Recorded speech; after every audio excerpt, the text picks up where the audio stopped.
আমি আজকে এই নতুন শাড়িটা পরেছি, এত সফট শাড়িটা। এসো এসো, তোমাকেও নেবো তো, এসো ভিডিওতে, এসো এসো।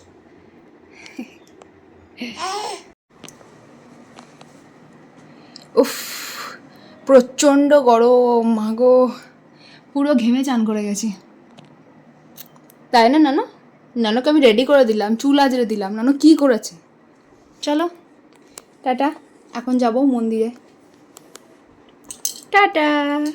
তোমরা তো আমার মেয়ের কাণ্ডটা দেখতেই পেলে। এখন না ও সব বুঝতে পারে। বাবা মা একটু রেডি হলেই না ভাবে ওকে রেখেই হয়তো চলে যাবে বেড়া বেড়া করতে, তাই জন্য কোলে চাপার জন্য এরকম ছটফট করছে। আর পরশুদিন ছিল জয় মঙ্গলবার। যাদের জয় মঙ্গলবার আছে তারা তো অনেকেই জানো যে একবার ভিজিয়ে খাওয়া, বাকি সববার শুকনো খাওয়া।